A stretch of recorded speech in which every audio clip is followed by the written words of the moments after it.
Olha só, pessoal, o diretor-geral da Polícia Federal, Andrei Rodrigues, afirma que nenhum investigado vai intimidar a instituição após a ameaça do deputado federal Eduardo Bolsonaro durante uma transmissão ao vivo dos Estados Unidos.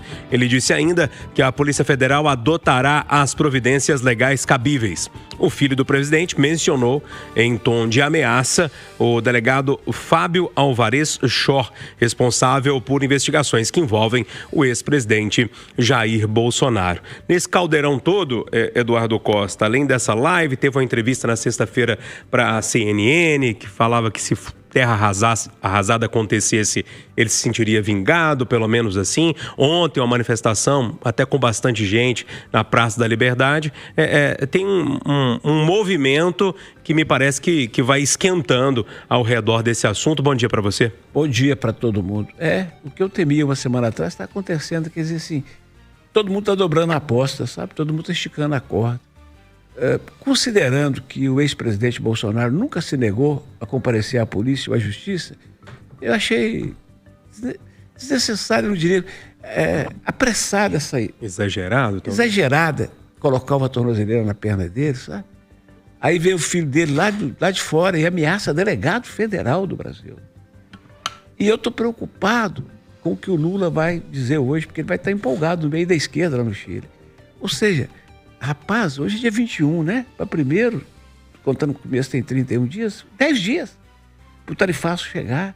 Eu não vejo esforços efetivos. Sabe, Júnior, todo time que quer ganhar títulos tem que ter um camisa 10. Sabe aquele cara camisa 10? Quando os colegas estão tensos, daí ele fala assim, calma, joga aqui, eu vou organizar isso, vamos com calma. E esse camisa 10 hoje tinha que ser presidente do Congresso Nacional. Na minha opinião, tinha que ser. A gente tinha que ter alguém lá no Congresso, na presidência do Congresso, com estofo para interromper o processo de férias, chamar todo mundo e falar, vamos pôr a bola no chão, fazer contato com a presidência da Câmara e do Senado lá nos Estados Unidos, sabe? Pedir ajuda, falar, gente, vamos botar a bola no chão, porque está uma guerra de narrativas e quem não tem nada a ver com isso, que é o produtor, que é o empresário, que é o trabalhador brasileiro, é que vai pagar. Então, é preocupante. Ô Rita Mundim, e a sua visão sobre essa história toda? Bom dia para você. Bom dia, Júnior. Bom dia a todos. Olha, as coisas estão escalando. E aqui no Brasil, às vezes, as nossas instituições parece que não estão tendo a compreensão do momento que nós estamos vivendo. A gente tinha que fazer uma força-tarefa do Brasil em prol de negociação aqui e lá. Eu acho que os empresários americanos que importam os nossos produtos tinham que ser acionados e a gente tinha que fazer um time binacional de brasileiros e americanos que têm total interesse nos produtos e para a sociedade. E quando a gente fala de sociedade, a gente está falando de Câmara, de Senado. Eu me lembro, em plena confusão do IOF, o mais importante era a festa junina. Em plena confusão de tarifaço, a data é 1º de agosto, não tem que ter férias, não. Tem que ter esforço concentrado de toda a sociedade em prol dos preços dos nossos produtos, do consumo dos nossos produtos lá e da importação daquilo que é tão essencial para nós aqui no Brasil. A gente importa máquinas, equipamentos, nós importamos produtividade. Nós importamos produtos químicos que podem precificar para cima com a inflação várias cadeias que usam esses produtos como matérias-primas. Então parece que não tem nada disso acontecendo. E o Trump já está falando em 10% adicionais para os BRICS. As coisas estão na mesa e parece que não tem nada acontecendo de importante para aqueles que nos representam. Ô Travasso, essa palavra negociar, a Rita citou, o Eduardo citou, e eu fico pensando assim, e aí tentando pensar com a cabeça do ouvinte, negociar o quê? É negociar mesmo a anistia contra as tarifas? Bom dia. Bom dia, Júnior Moreira. Bom dia, bancada. Bom dia, os ouvintes da Itatiaia. Tem coisas que você não consegue negociar. Porque, como o Eduardo falou, está no campo da narrativa. Então, você vai negociar o quê? Você, não, tudo bem, beleza, eu vou trazer a anistia para o Brasil, vou perdoar todo mundo. Aí o cara vai falar assim, não, mas e o BRICS? Porque a briga não é em relação à anistia. A anistia é apenas um uma perfumaria nesse jogo. O que a gente está falando é do discurso do governo brasileiro em enfraquecer o dólar, em criar uma nova ordem comercial, né, no estreitamento com a China. E aí não tem o que negociar. Sabe, a gente falar que o governo brasileiro não está negociando é mentira. O Alckmin está à frente disso. A gente tem uma comissão para avaliar, mas chega uma hora numa mesa de negociações que você não consegue. E o que mais eu fico impressionado acompanhando a manifestação da turma da direita, meus amigos conservadores, a galera aplaudia a taxação em cima do Brasil, é a coisa mais louca do mundo, como se você não fosse sofrer com isso. Se você é um patriota e ama o país, como é que você aplaude um sujeito que está punindo o povo brasileiro ou o nosso país? A gente não pode aplaudir o cara que está querendo prejudicar a nossa nação. A gente vai aplaudir isso? A ideia é essa? E a gente vai continuar. E aí a esquerda, a direita está com esse discurso da anistia. Gente, isso não vai emplacar no povão. O povão quer comida barata, quer trabalho e não quer recessão. E aí a gente está forçando, cada vez mais tensionando. É assim que a gente quer reconstruir o nosso país, destruindo, criando essa política do nós contra eles, como a esquerda sempre fez? É lamentável. Oi, Edilene Lopes, queria te ouvir. Bom dia para você. Oi, Rita, Júnior, oi. Só uma palavrinha. Eu morei nos Estados Unidos, eu convivo muito com americanos, eu tenho família, né? Fiz intercâmbio, então eu mantenho contato. O americano, ele é muito pragmático. O que está na mesa, nós somos a maior democracia da América Latina.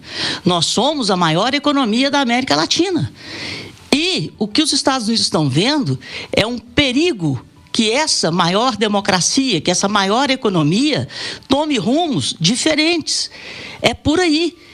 O que está acontecendo com o Brasil hoje, que é, aos olhos dos americanos, nós poderemos sim ser tratados como eles tratam a Venezuela, como eles tratam Cuba e como eles tratam a Rússia. Esse é o grande perigo, porque na cabeça deles o Brasil está tomando um viés antidemocrático no sentido de ir contra o padrão monetário americano, né, o dólar, o padrão monetário mundial, o dólar, e se aproximando de ditaduras que os Estados Unidos são, entre aspas, inimigos. Esse é o problema. E o judiciário, na cabeça dos americanos, está muito próximo do que o judiciário fez e faz na Venezuela. E aí, Edilene, bom dia para você. Bom dia, Júnior. Bom dia aos amigos debatedores. Bom dia aos nossos ouvintes da Itatiaia. Júnior, uma situação extremamente complexa vive o Brasil nesse momento e daqui a uma semana ela pode ser muito pior. O presidente Lula já trabalha com a possibilidade de aplicação de tarifaços por parte de Donald Trump, porque, conforme o Travassos disse, não há uma perspectiva de negociação por parte dos Estados Unidos. Eles querem que o Brasil e o BRICS como um todo ceda nessa ideia de ter uma moeda ou moedas alternativas ao dólar, o que ameaça a hegemonia americana, e o presidente Donald Trump não vai aceitar isso, e Bolsonaro quer a anistia para ele e para aqueles do 8 de janeiro e também quer um caos no governo do presidente Lula para que a direita ligada a ele tenha mais chances de vencer as eleições em 2026. Então essa é uma briga que está posta sem limites e sem precedentes, a ponto de Eduardo Bolsonaro, que é um integrante da Polícia Federal, ameaçar um colega seu fazer isso publicamente, e a palavra de ordem, os parlamentares do PL têm dito isso aqui. Eu acabei de falar que Sóstenes Cavalcante, que é o líder do partido, está neste momento no aeroporto aqui em Brasília, recebendo outros parlamentares para se reunir daqui a pouco à 13h. A palavra de ordem deles agora é guerra. Então é um tudo ou nada em que as autoridades se meteram nesse momento, e o único e o principal prejudicado é o povo brasileiro. É uma guerra sem precedentes na política brasileira, que também alcançou contornos internacionais, porque há interesses internacionais envolvidos nisso, e o brasileiro pode passar um aperto daqui para frente em função dessa loucura toda. Essa é uma situação, inclusive, sem precedentes, considerando que essa não é uma guerra de fato, mas é uma guerra no campo político, não é uma guerra militar, mas uma guerra no campo político, que vai tomar contornos ainda maiores e vai virar notícia no mundo inteiro. Anota o que eu estou falando, a situação vai ficar crítica a partir da semana que vem, Júnior. Em meio a recesso parlamentar, líderes do PL devem se reunir hoje em Brasília para definir estratégias após a operação da Polícia Federal contra o ex-presidente Jair Bolsonaro. Duas comissões da Câmara dos Deputados, presididas por parlamentares do PL, convocaram reuniões deliberativas para amanhã com moções de apoio ao Bolsonaro, né? Tá na pauta isso aí. As convocações contrariam um comunicado do presidente da Câmara dos Deputados, Hugo Mota, que manteve o recesso de julho, mesmo após a oposição pedir para que as férias dos parlamentares fossem canceladas para reagir às medidas. O Edilene, tem um movimento da oposição, né, em torno disso tudo? Um movimento grande da oposição, Júnior. O que você disse aí, eles tentaram suspender o recesso parlamentar, não conseguiram aval dos presidentes das casas e agora vão se reunir e estão em um pacto de silêncio durante todo o final de semana porque ainda não revelaram a estratégia que vão adotar daqui para frente. Na sexta-feira eu adiantei uma informação que eu conversei com diversos aliados do ex-presidente Jair Bolsonaro e a expectativa deles é que após esse tarifaço, Donald Trump aplique uma sanção ainda maior ao Brasil, que possa ser uma sanção militar, da perspectiva da segurança, por exemplo, e um dos exemplos dado por eles era de que o Brasil poderia, por exemplo, ter voos proibidos de pousar nos Estados Unidos, que provocaria um caos na aviação civil brasileira. E outras medidas também relacionadas à transmissão por satélite e a uma série de medidas de telecomunicações, áreas do Brasil em que os Estados Unidos pudessem interferir. Nesse ponto, eu acho que a medida de Jair Bolsonaro e de Eduardo seria, se isso de fato estiver sendo pensado, colocar um freio no Donald Trump,